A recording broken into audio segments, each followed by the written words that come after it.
Thank you, and welcome to our March 20th meeting. Please note the council's in full attendance. Now, our first item on our agenda is items from council. I have a couple. I'd like to pull D2. Pull D2. Okay. Anything else, council? I do want to move up E1. Actually, right after, I guess, items from council, or as part of item from council. We do have some people here from the Lions Club, and don't want them to wait. That's the right group. Crime Stoppers, both. Crime Stoppers, Lions and both. Crime Stoppers. Okay, forgive me. Both. We can do that right now. Why don't we do that now? Come on up, we'll take care of E1 if council doesn't mind. Item E1 is a resolution accepting donations from the Victoria Lions Club and Victoria Crime Stoppers Incorporated totaling $15,864 to be used towards the purchase of a K-9 officer for the Victoria Police Department and declaring an effective date. So moved. Second. We have a motion and a second. Good evening, Mayor, members of the City Council. Tonight, we're fortunate to be able to ask for basically your acceptance of two donations, two groups that have been very supportive of the Victoria Police Department in the last several years. And specifically, this resolution would ask that we accept the donation of the Victoria Lions Club donation of $8,364, and from the Victoria Crime Stoppers, a donation of $7,500 to be put together for the purchase of a new K-9 that we would be bringing in to the organization. And both of these organizations have stepped up to assist us in that effort, and we're very much appreciative. And real quickly, I don't know if they want to speak, but I would like to see if Crime Stoppers and the Lions Club would mind standing up so we can acknowledge you. Thank you very much. Appreciate your support.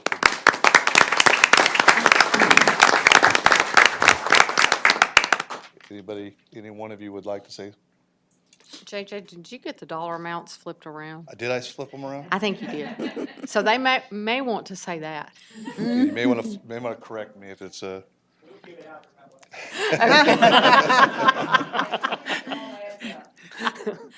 Okay, so it's What's the lower one?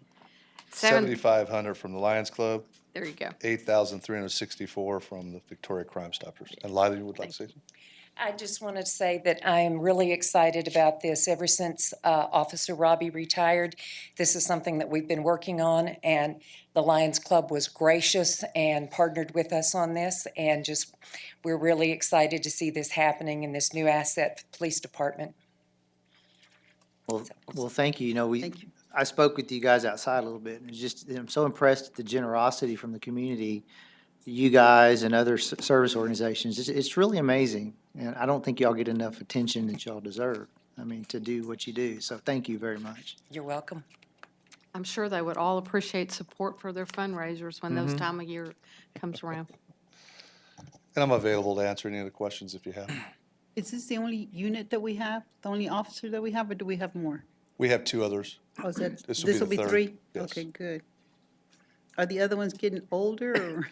No, they're relatively young. They're within the last 2 years. Oh, okay. I'm not sure how old they are in dog years, but I know that we brought them on 2 years ago. By 7. Good. I don't do that math conversion stuff well, as you can see. Okay.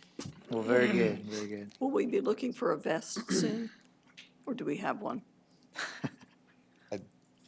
Don't believe we have one for this upcoming one, so we would be looking for one. Hint, hint. I understand. So JJ, did you mention what the dog, I know you've told me what the dog's going to be used for. Well, this dog will be used just a little bit differently. The other two dogs we have are assigned to patrol.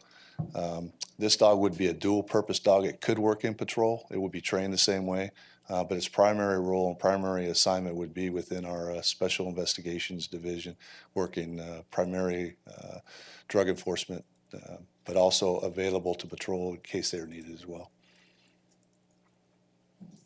Excellent. Any further comment? All those in favor say aye. Aye. Those opposed, same. Okay, guys have it. Thank you. Thank you very much. Thank you. We are still in items from council. I wanted to just make a remark about, it's a budgetary, I don't want to debate it, obviously, or have a discussion with all of you tonight, but just food for thought. Over the many years that I've been here in this service, we struggle year after year with raises, with compensation, you know. And it's really frustrating for every council member. That's what I think we've always all agreed. We wish we had more and, you know, could pay more. We've gone 2 years now without a pay raise. And to me, that's unacceptable. You have to attract good qualified people, but every year we get to the point of the budget and it's almost as if we don't have very many options. Okay, you got to raise taxes because it's focused on the property tax, which is a stable revenue for us. Or you have to cut some service, and that's unacceptable. I would like for you guys to just think about it. We have plenty of time for the 2019 budget. Let's try to take this problem of compensation, I say problem, but we need to make it look out further. We need to do maybe a compensation fund to where we do some set aside. So in future years, if we come in short on sales tax, we still have a little set aside that we can provide raises. So maybe some sort of compensation fund. But it's just, we have a very volatile form of revenue in sales tax and a more stable, somewhat stable form of revenue with property tax. But we always get to that point in our budget, well, okay, what do we want to cut to provide raises? And that just doesn't work. Need to figure this out. I think our employees deserve better. And it's only going to cause more problems over the years. You know, y'all remember, some of you remember the police department, how many open positions we had, and it's difficult. We are competing with a lot of large metropolitan areas for these positions that are very close to us. So we have to stay competitive. So think about that. Let's figure out if we can't come up with a little better solution for pay raises. And I'm not talking necessarily about 2019. We'll do the best we can, I know, but I'm thinking years beyond that, so. Would Okay. you clarify, just because folks are watching this, that there are different groups of employees that have not received raises, but our police and fire, I think we funded the STEP program at least one of those 2 years, if not both. We did this year. We did not 18. No one in 17, no one in 2017 received a pay increase or pay Yeah. raises. It was this year, the STEP plan, and then two, the employees not in the STEP plan received $1,000 stipend that did not add to their base. It was just a stipend. The other big part of it, with respect to the budget, is a real change, is we have focused on capital projects very much so in the last 10 years. You just look at the difference between the M&O tax rate and the INS tax rate. At some point, we're going to have to maybe rethink that. There might be a couple of capital projects that we stretch out a little further to move the INS over to the M&O. We just can't squeeze blood out of a turnip. Is that the right way to say that? So we always get and look at that M&O portion of the budget, and it's painful. We need to fix that. So maybe over the next few years, the council will be able to move a little of that money over to increase M&O, and then also the set-aside portion I mentioned about some sort of compensation. Fund is not the right word to use. Gilbert would be correcting me if he's here. More of a line item balance that we could carry forward. So think about it, and when we get into budget, let's see if maybe we can't put a policy together that lasts more than 1 year, so. Okay. Thank y'all. Anything else under items from council? If not, let's move into citizens' communication. If anyone would like to come forward and speak now about anything at all. Okay, seeing no one come forward, we'll close citizens' communication. Let's do D2 first, Sure. and then we'll do everything else. D2 is a resolution authorizing the city manager to apply for and, if awarded, accept funding from the 2018 Homeland Security Grant Program in the amount of $102,500 for support of a regional mobile communications unit managed and operated by the city of Victoria, and declaring an effective date. Second. Motion and second.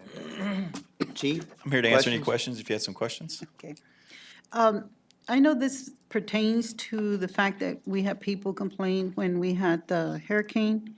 So this unit that we're applying for, and if we get it awarded, is it going to be something that a ham radio operator could communicate with you guys and you can communicate with him? So it would be a means that you could talk to other people, not just within the city employees? Yes, ma'am. Currently, the unit we have does have a ham radio station in it.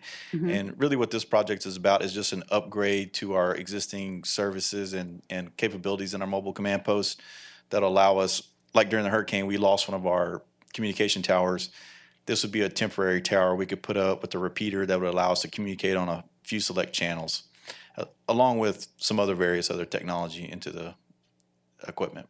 Tracy, for clarification though, communicating with the public, this is intended to communicate with first responders. First responders, public works. Yeah, it's not necessarily, this isn't the mechanism for us to get a message out to the public, Okay. like what OC does, you know. But a ham operator could hear and, you know, Yes, ma'am. Okay. There's that capability of ham operator communication in that Okay. Mobile command yeah, post. because they tend to be in areas where, you know, we don't have ways communicating with other people. That is the so- last ditch resource to communicate is ham operators. Okay, And during the Hurricane Harvey, they were set up at the EOC. They have a room and they set up operations and they stay there the whole time to use their ham operation. okay, okay. Correct. Thank you. And San Antonio brought their trailer. They did. That was a pretty, Same concept as what they have. right, okay. Any further discussion? All those in favor say aye. Aye. Those opposed, same. Okay, thank you. Thank you. Let's do the rest of the consent agenda. There are 3 items remaining on the consent agenda tonight. The first is the approval of minutes of the regular meeting of March 6, 2018.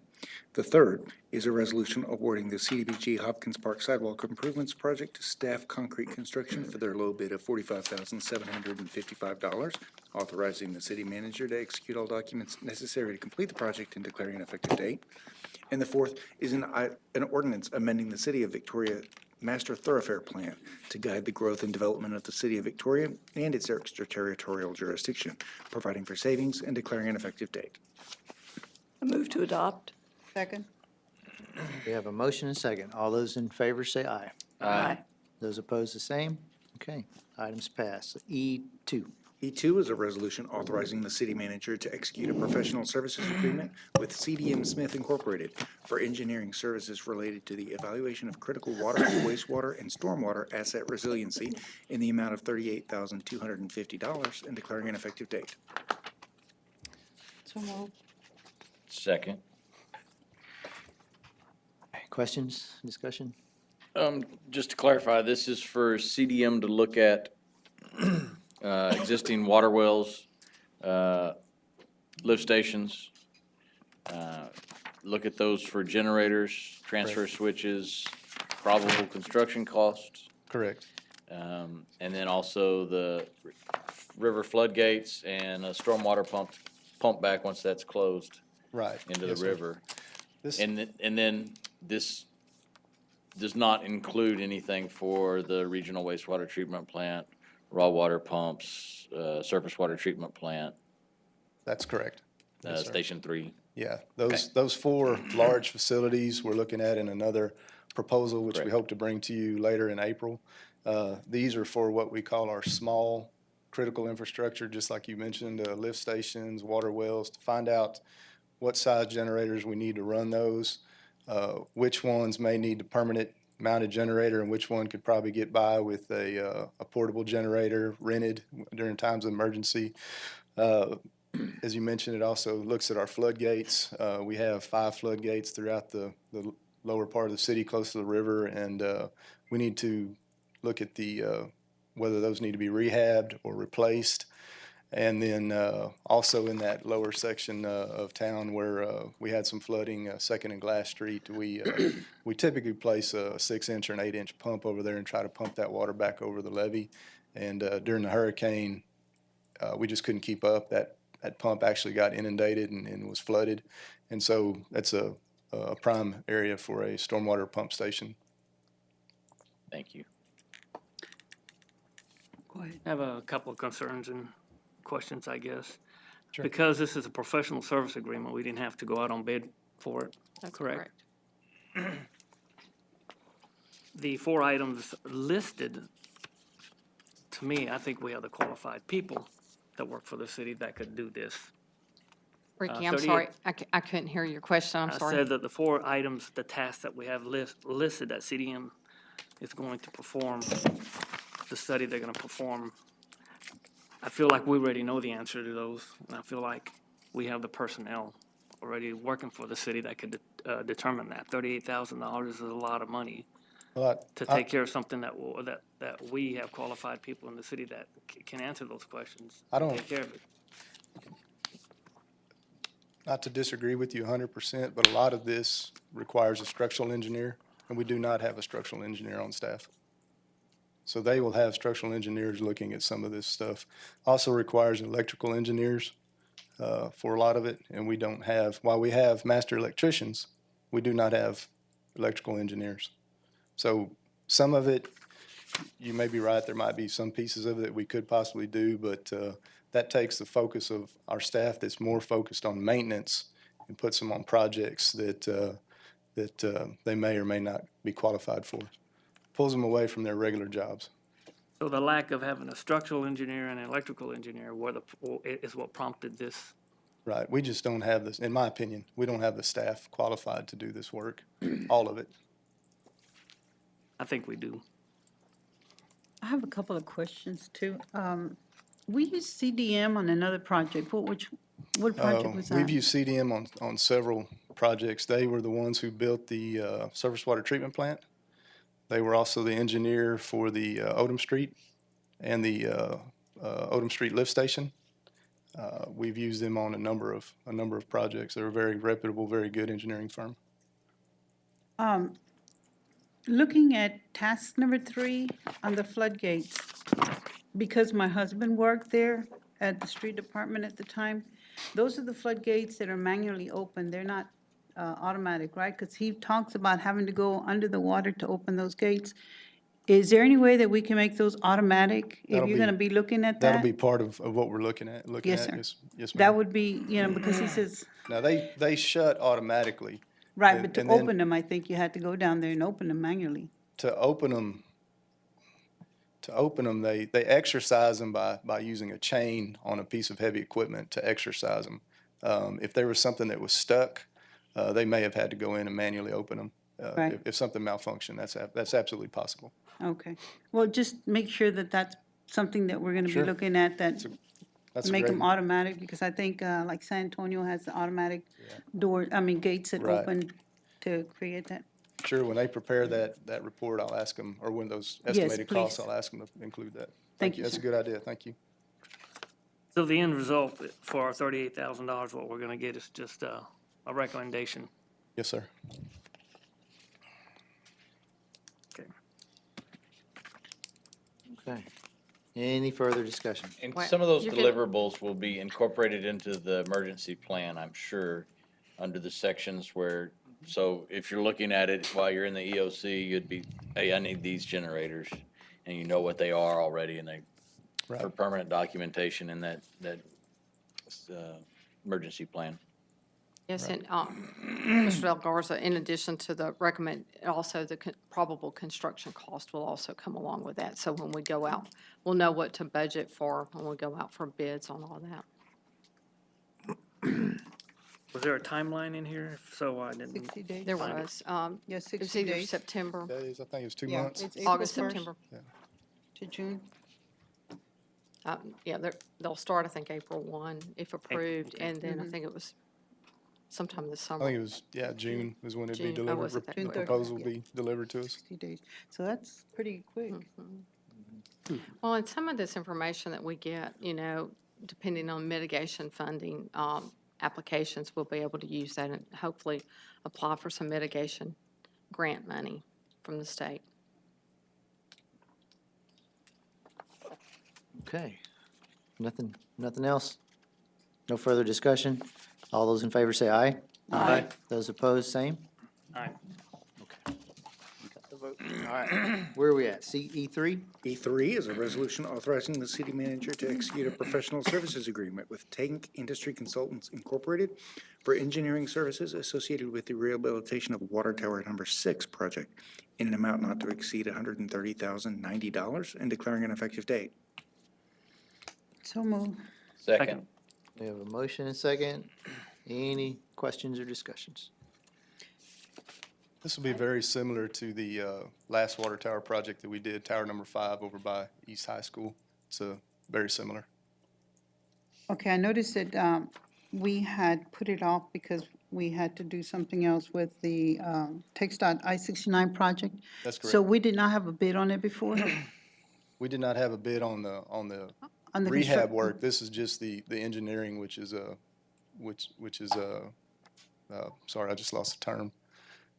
We don't have to bid those out. Professional services. service, yes, there you go. Okay, yeah, Because yeah. the rehab will be over $1 million. Yeah. Rehab will Okay. Yeah, be the following year, you can do it next year. yes. Yeah. So If it's- we had not had to divert the money to help with the relocating the utilities for the Highway 59 deal, we would have done this whole thing this year. We would have done the engineering work and then the bid for the rehab work. Which the engineering and the rehab is total about $1 million. Okay. Okay. Very good, good question. Anything else? No, all those in favor say aye. Aye. Those opposed, the same. Okay, ayes have it.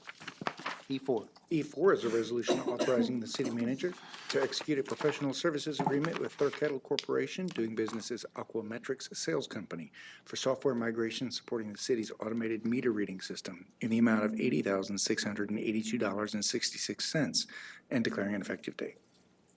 So move. Second. A motion and second. Are there any questions, discussions?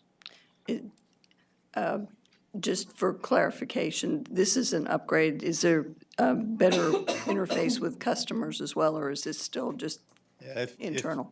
If you'll indulge me for just a little bit, I have a representative from Aquametrics, Justin Hamilton, who is going to do a short presentation, and it'll go over the customer web portal. Yes, it does. It does have a customer web portal. For those of you who might remember, we went to an AMR system and started in 2012. And so like any hardware or software, over time, there's needs to be upgrades. This upgrade is basically, the gist of it is migrating it from a system where it resides here on one of our servers over to a Census cloud-based. There are some enhancements which Justin's going to talk about, but the biggest item that comes out of this is the ability to have a customer web portal. I'd like to thank Justin, who is with Aquametrics, for working so close with the city and with Census. Prior to this, prior to working with him, the total price for this contract was about $83,000, and I visited with him and asked if there's any way we could go back to Census and try to bring this price down to where we could put the customer web portal into this contract so that we didn't have to pay extra for it, and we were able to get that price down to $80,000 to include that contract. So he worked really hard for us. With that being said, if y'all don't mind a few minutes of Justin come up here and give a short presentation.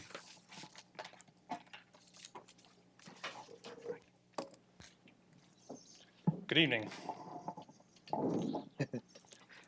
So just to reset, I'm Justin Hamilton. I'm the manager of strategic sales for Aquametric. Did I just, there we go.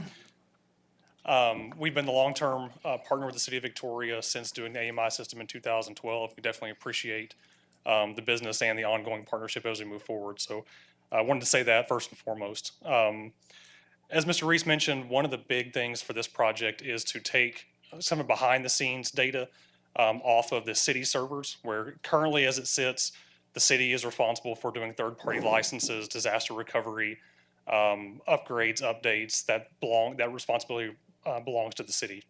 In this environment, we would take that and do that ourselves. So the data still belongs to Victoria. It's your data, it's your meter data.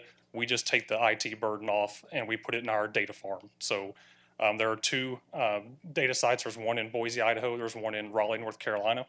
There's the same kind of tier 3 server farms that Amazon and major Fortune 100 companies use. So extremely secure, We do all the patches, all the updates, all the upgrades. We have people monitoring the health of the system 24/7.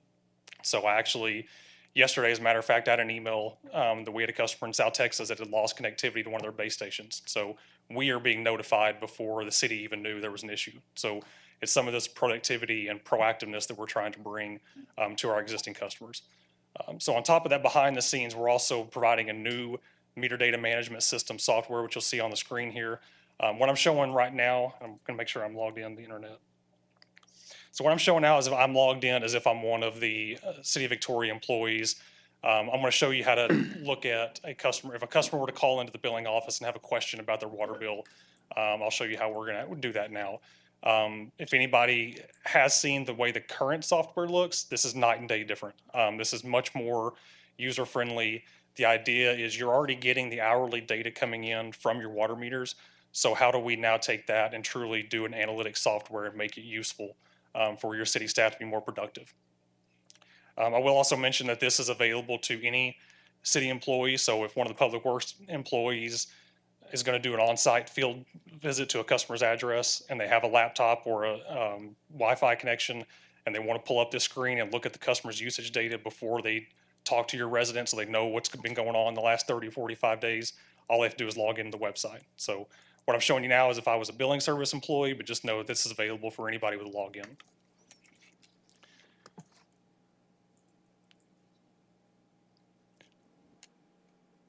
So as I go into this device access, I can search by customer name, address, account, which is nice. It's different than what you currently have. I have end users that maybe they're new to the home, they don't remember their address or their account number. I can just start typing in somebody's name and it'll pull up all of their usage data. So as you can see on this scroll, we'll show hourly usage. I can break that down into daily, hourly. I can go and change my date range. So if the customer wants to see what's the usage been like over the last 30 days, 60 days, we have that available right here at the click of the button. Switch accounts here real quick. One of the nice features is if you see here in red, we'll show alarms. So if this customer has had a leak or any kind of alarm at their meter, automatically it shows up right here in this little red number. So we can click on that. This is a demo environment, so the alarms are kind of built in, but automatically your customer service people would know when this alarm happened. Again, we're trying to provide data, as proactively as possible.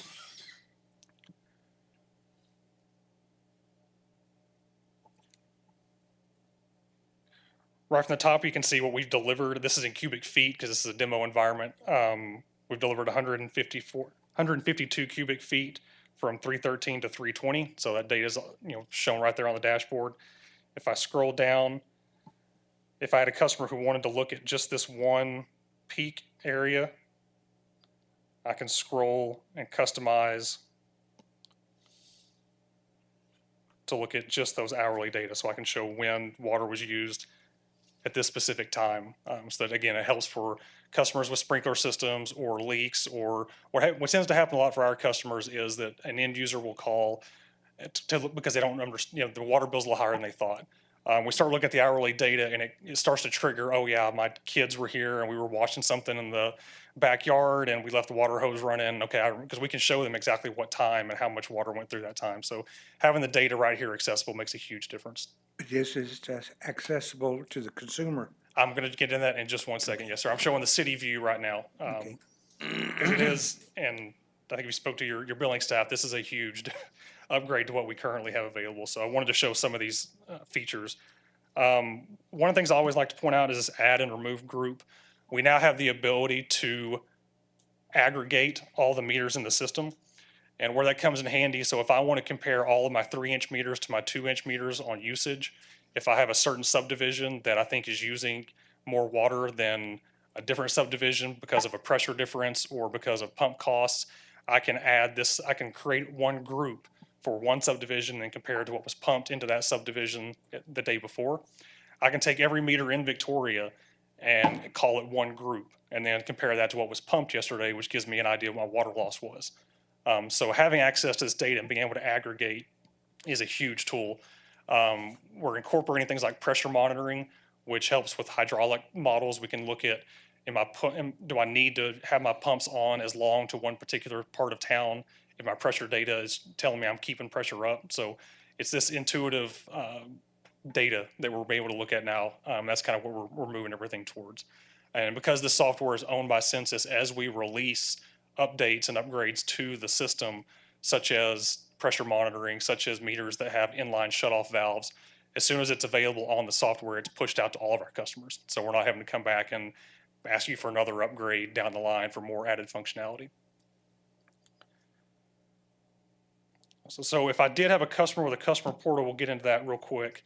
What I'm doing in this mode is I'm mirroring. So I'm the City of Victoria employee, and a customer with the customer portal has called, and they have a question about what they're looking at. By clicking customer portal, it allows me to see the same screen that the end user is seeing, so I can better answer questions. Keep in mind, this is a demo environment, so this is skin for the city of North Las Vegas. For Victoria, we would put your logo, any particular things you want to put on it. We had a City of Cedar Park that made their own banner signs, and so we can customize this, for your utility. One of the first things you'll notice is we have our current usage versus our previous usage versus last year, which comes in handy because I'm one of those that my water bill seems a little bit higher. I'm forgetting that last year it was just as dry as it was this year, and it was probably the same as it was last year, but compared to January and February, it just seems a little bit higher. So this gives you that visual representation of what it was currently, previously, and last year. Through the customer portal, your residents will be able to set their own targets.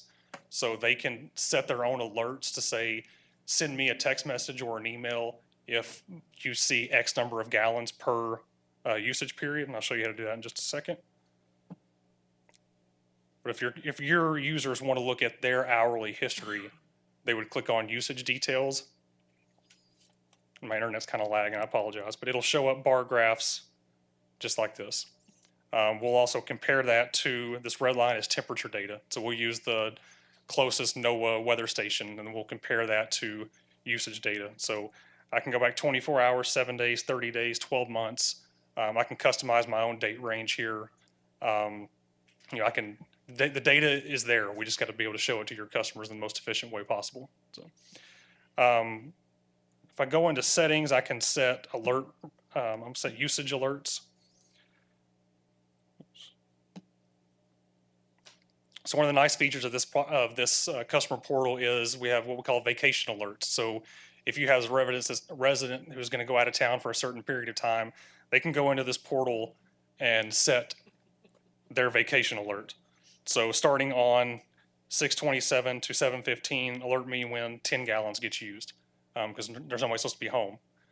So this has been a way, unfortunately, in other utilities, we've seen residents steal water from each other.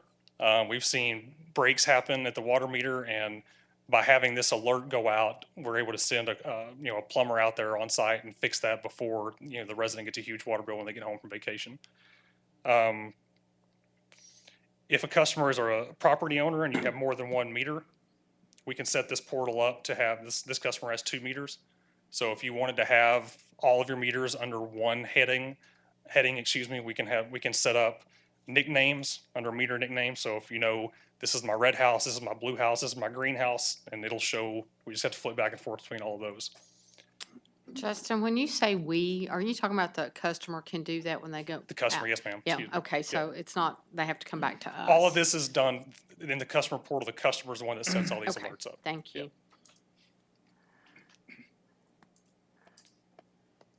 So we do have the ability to do single sign-on. So if you wanted to link to the City of Victoria's pay system, we can do that with a single sign-on. So they would just go to pay bill. It would then redirect them to your online bill pay, so they can take care of that at the same time. And also a nice feature if we have English and Spanish. So if the customer speaks Spanish, then we'll flip over and everything's now in Spanish, and that comes standard.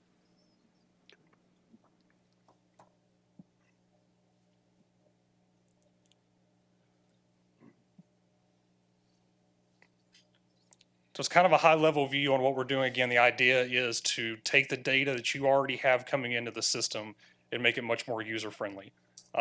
This customer portal it's a web address, it's not an app. So anybody they can save it as a favorite on their phone, smart tablet, wherever they want to look at, and the screen uses a dynamic display. So it'll resize and reshape these tiles into whatever it's looking at. So it's a nice feature. We don't have to keep up with updating apps to the latest iOS or anything like that. So, are there any questions? I know that's kind of a lot in a short amount of time, but I'd be happy to answer any questions. Can it be turned on and shut off remotely? So the answer is yes. It requires a separate water meter. So we have a new water meter. It's called the Ally. It's brand new. It's releasing this month, which will have it does have a pressure monitor, a temperature monitor, and an inline shutoff valve. So what I would use it as, or what we're seeing customers do, is high turn on, turn off. I live in College Station, so in May and December, they get hammered by students moving in and out. So rather than having to send somebody out to physically disconnect service, we can Eats do up a it. lot of time, yeah. Yes, sir. Yeah, it's eliminating truck rolls. But yes, that is available. Okay. One question, so when the consumer, they would need to create an account, correct? Yes, they would create an account. And I'll jump in real quick. I'll show you how that's done. If I pick a regular, that's a good question. I'm just typing in Smith because there's typically a lot of Smiths.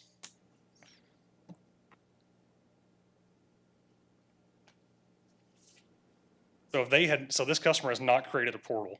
If I'm going into the mirror mode, it's not going to allow it to come up because they have not created one. But from right here, you would say need to set up an account, and the user would click on that.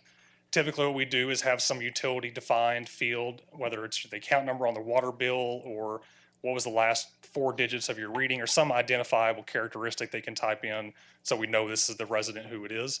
And then they would just supply an email address and password, and they can log in on that, set up their own login. Well, when we first went to automated meter reading, many of the things that you're showing us now is what we had hoped to achieve at the time. It's a stepping process and it took a little while. Yes, sir. Fortunately, or unfortunately, I guess depending on how you look at it, but the software is now caught up to the technology in the field. So we're at a good spot now with the software we're showing you today. Good. Thank you, sir. So currently, the city has a site that I go to pay my bill.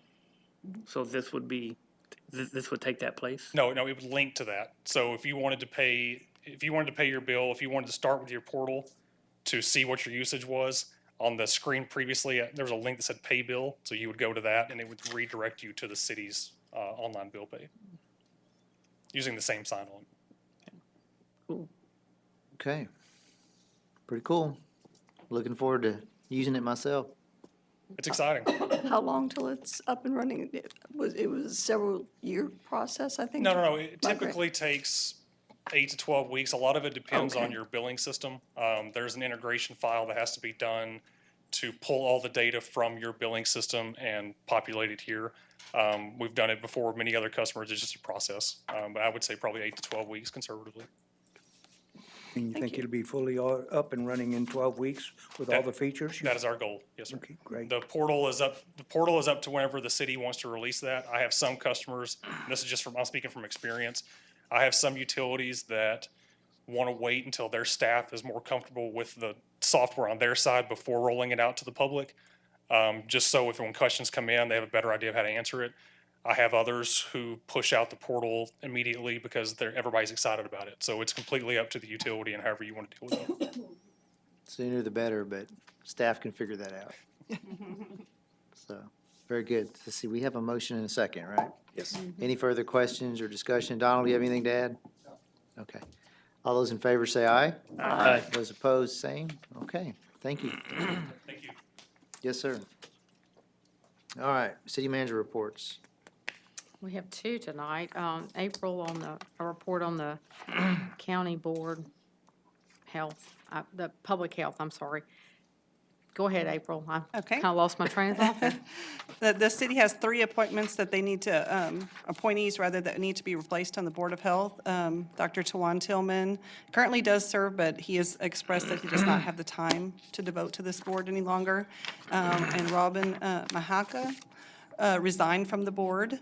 And Dr. Meggie, his appointment is going to be up at the end of April, and he is not eligible for another term. He's already served 2 terms.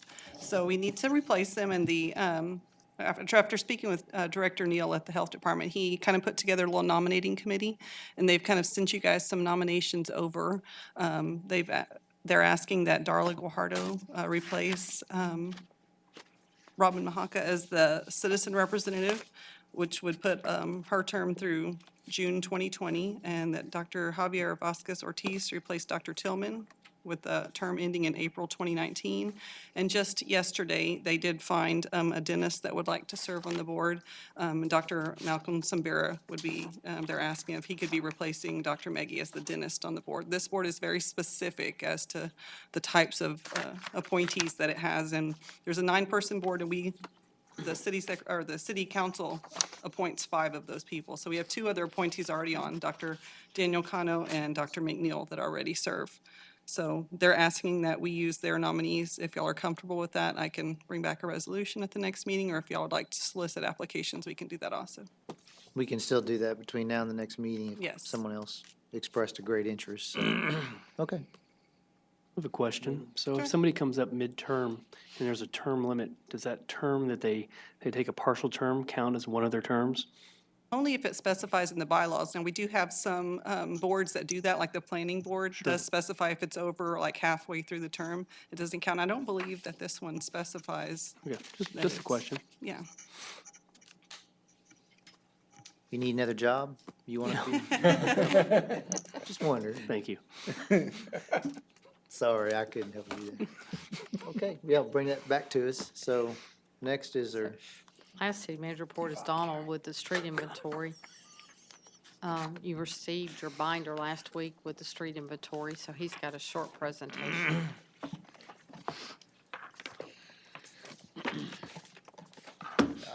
And before he gets started, it'll be on the website by the end of End the of the week. week. We'll have it on So the for- website by the end of the week. For Yes, those ma'am. that, yeah, would like to look at it. I really don't have, y'all seen these from year to year, so y'all are familiar with them. So I really don't have just a whole lot to go over. I did want to point out that, I had to check this number, but I didn't believe it when I saw it, but we did add about 1.5 miles of streets last year, which was mostly residential. It was Salem Crossing, Tuscany, and Terra Vista, so that kind of surprised me. I didn't think we actually added a whole lot of streets, but we did. We've been focusing on our poor and our very poor streets, really trying to improve those. And if you look, you'll see an improvement to the very poor. We reduced what we consider very poor by about 2,819 feet. However, on our poor streets, we're showing a little bit of an increase over there. Overall, our average street rating increased from 87.10, just a slight increase to 87.61. So we are showing some improvements. They're slow. I think as we move through the CIP, which I hope to present to y'all at the end of April, y'all will see where we're really going to be hitting these streets coming in upcoming years.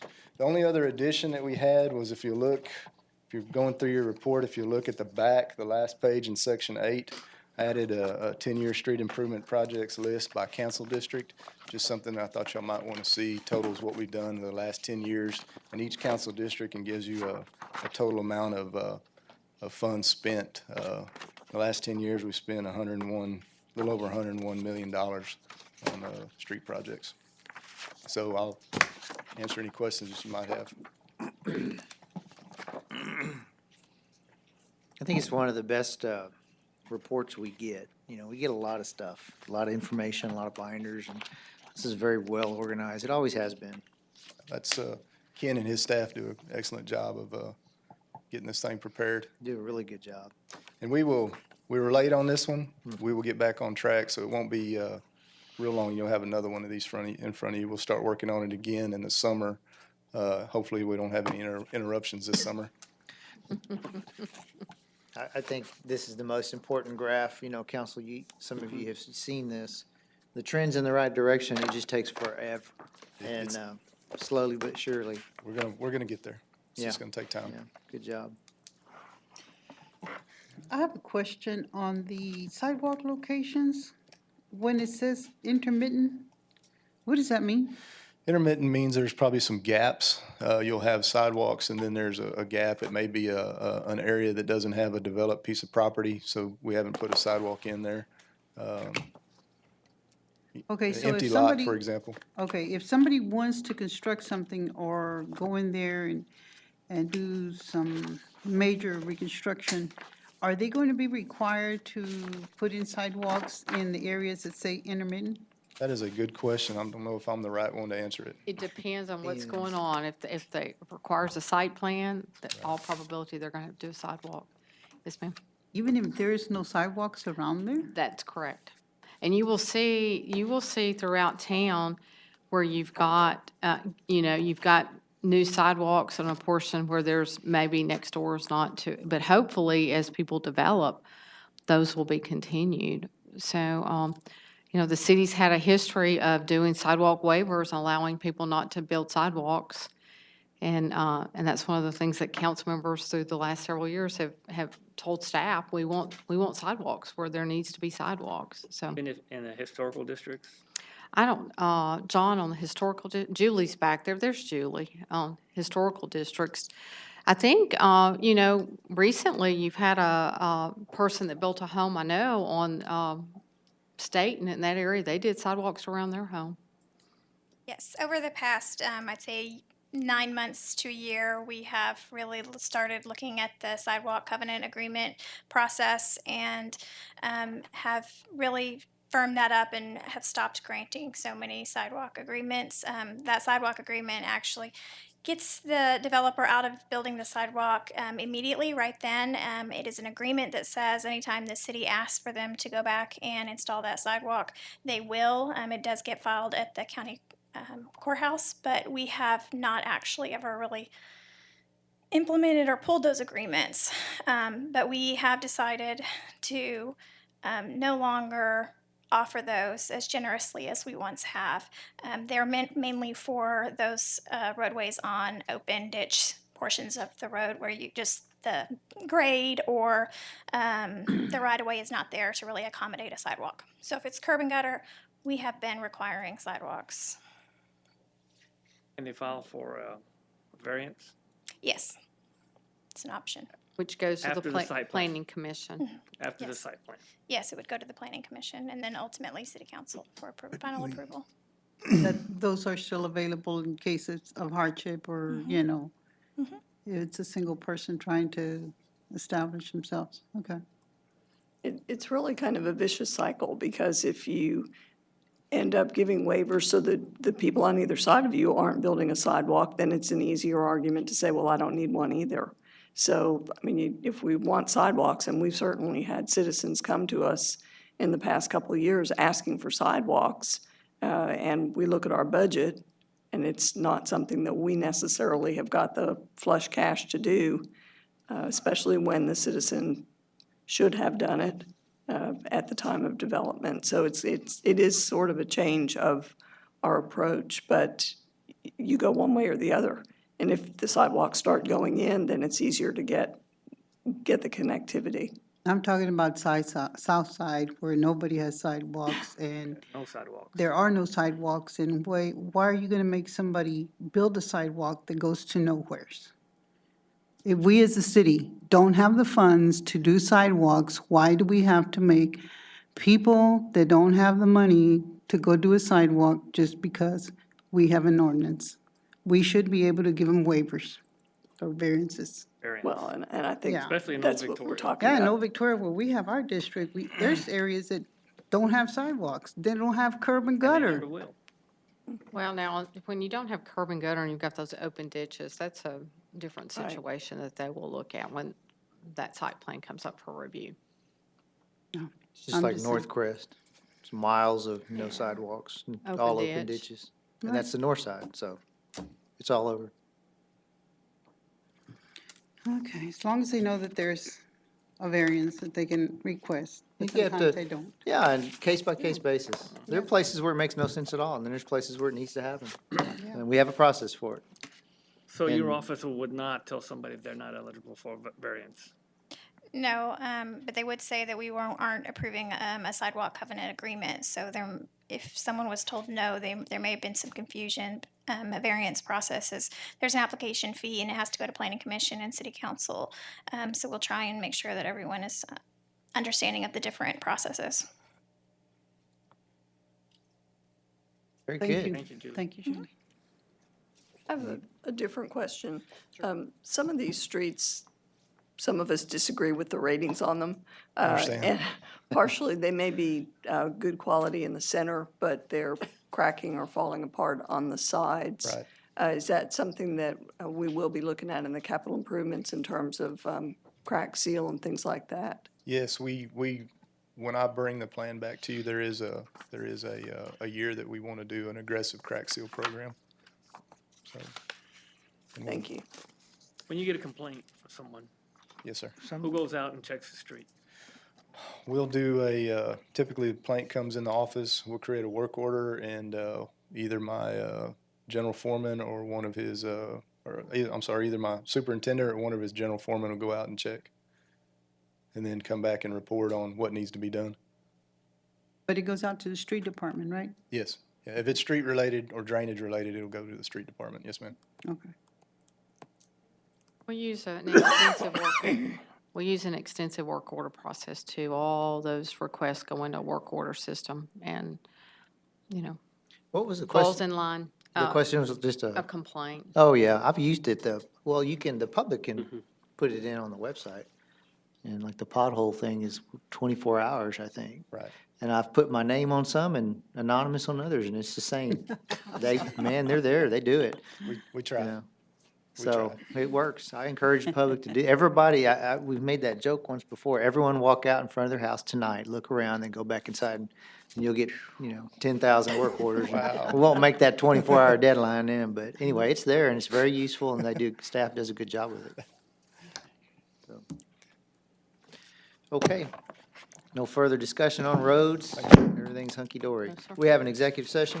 Yes, we do. Okay. City Council will recess for executive session on the 20th day of March 2018 at 5:55 PM.